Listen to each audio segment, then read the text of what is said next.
안나 카레니나, 레v 톨스토이. 1.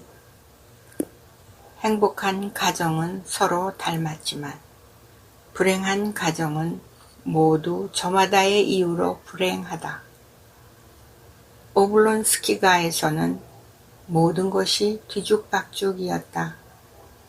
남편이 프랑스인 전 가정교사와 바람을 피운 걸 알아챈 아내가 남편에게 더 이상 한 집에서 살 수 없다고 선언한 것이다.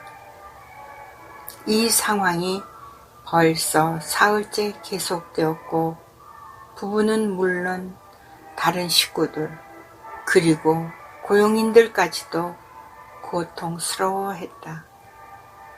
다들 한 지붕 아래 사는 게 의미가 없다고 느꼈고 함께 살아온 그들보다 여인 속에서 우연히 만난 사람들이 차라리 더 가깝겠다고 생각했을 정도였다. 아내는 방에서 나오지 않았고 남편은 사흘째 집에 들어오지 않았다.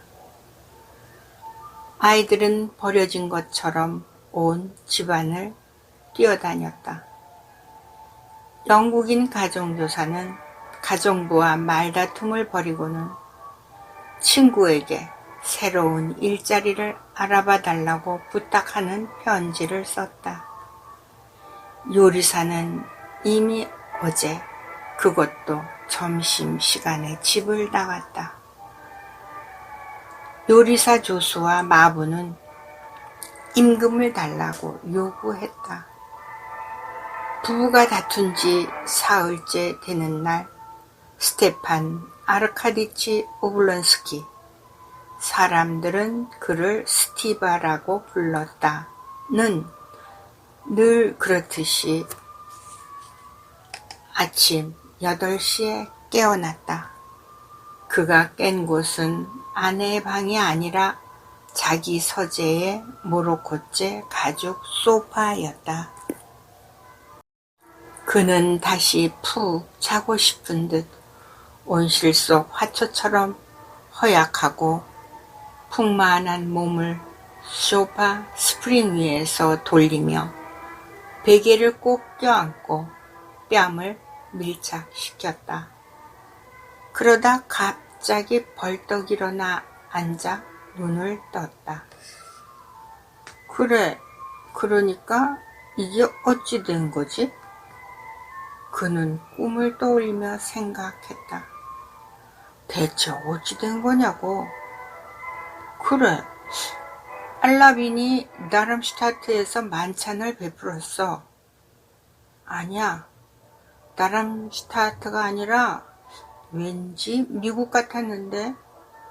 그래, 그런데 거기서는 다름슈타트가 미국에 있었어. 그래, 알라빈이 유리 식탁에 차려진 만찬을 베풀었어. 그리고 식탁이 노래를 불렀지. 일미오 테소로. 아니, 그게 아니라 뭔가 더 좋은 거였는데. 게다가 작고 귀여운 유리병들이. 그래, 여인들이 있었어. 그는 꿈을 회상했다. 오블론스키의 눈이 명랑하게 빛났고 그는 미소를 지으며 생각에 잠겼다. 그래, 좋았어. 정말 좋았어. 거기는 정말 멋졌어. 꿈에서 깨고 나면 말이나 생각으로는 도무지 표현할 수가 없다니까. 그리고 모지 커튼 사이로 들어오는 빗줄기를 보고는 기분 좋게 소파에서 발을 내려 슬리퍼를 찾았다. 금빛 모로코 가죽으로 무두질된 그 슬리퍼에 아내는 술을 놓아 주었다. 작년 그의 생일 선물이었다. 동시에 그는 9년 동안 몸에 익은 버릇대로 일어나지 않은 채 팔을 뻗었다.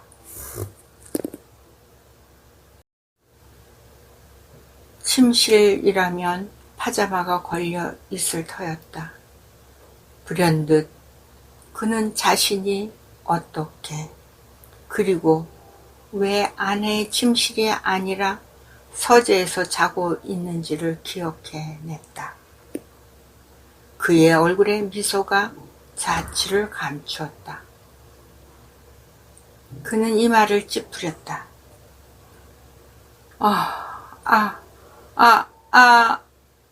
무슨 일이 있었던가를 기억해내면서 그는 소리를 질렀다.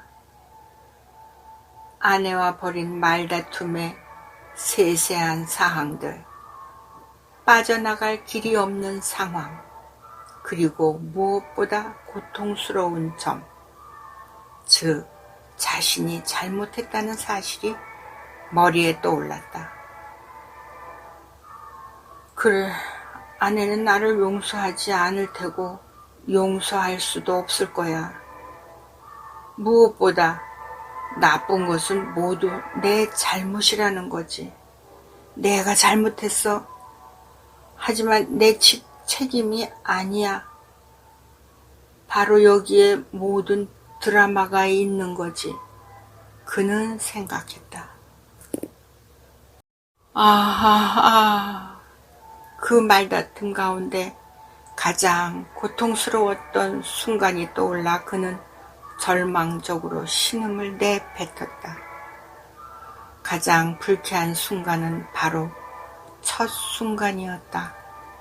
명랑하고 기분 좋게 극장에서 돌아온 그는 아내에게 주려고 큰 배를 손에 들고 있었는데 아내는 거실에 없었다.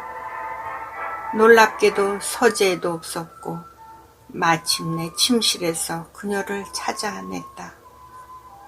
그녀는 모든 것을 까발려 놓은 편지를 손에 들고 괴로워하고 있었다. 언제나 걱정이 많고 부산스러우며 살갑다고 생각했던 도울리는 편지를 들고 미동도 없이 앉아 있었다.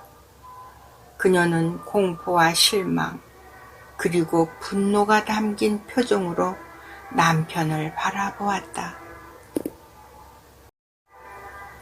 이게 뭐죠? 뭐예요? 그녀는 편지를 가리키며 물었다. 그때를 떠올릴 때면 그 후에도 자주 그랬지만 사건 자체보다 아내의 말에 자신이 보인 반응 때문에 오블론스키는 괴로웠다. 사람들이 갑작스레 수치스러운 일로 공격받을 때 일어나는 반응이 그 순간 오블론스키에게도 일어났다. 그는 아내 앞에서 자신의 잘못이 드러난 그 상황에 어울리는 표정을 짓지 못했다. 화를 내거나 잘못을 부인하거나 변명하거나 용서를 구하거나 아니면 냉정을 유지하는 대신 어느 것이든 그가 취한 행동보다는 나았을 것이다. 그의 얼굴은 정말 자신도 모르게 생리학을 좋아하는 오블론스키는 뇌의 반사작용이라고 생각했다. 정말 자신도 모르게 갑자기 늘 하던 대로 부드럽지만 멍청한 미소를 짓고 만 것이다.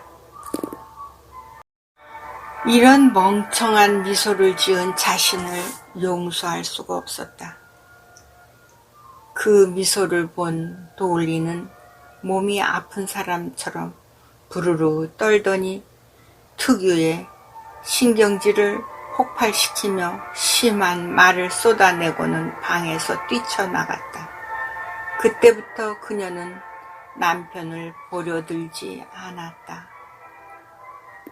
이게 다 그 멍청한 미소 때문이야, 오블론스키는 생각했다. 그런데 뭘 해야 하지? 뭘 한다?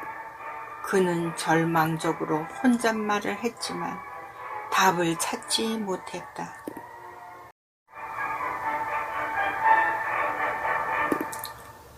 이 오블론스키는 자기 자신에 대해서는 진실한 사람이었다.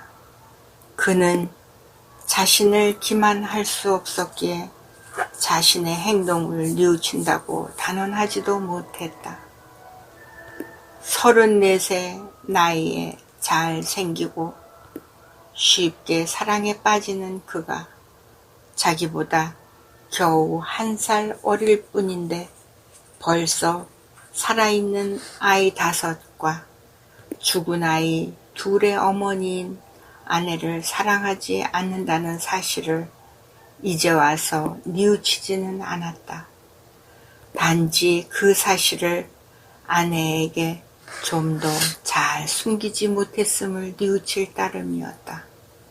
하지만 그는 자신이 처한 상황의 엄중함을 깨닫고 아내와 아이들 그리고 자신의 처지를 안타까워했다.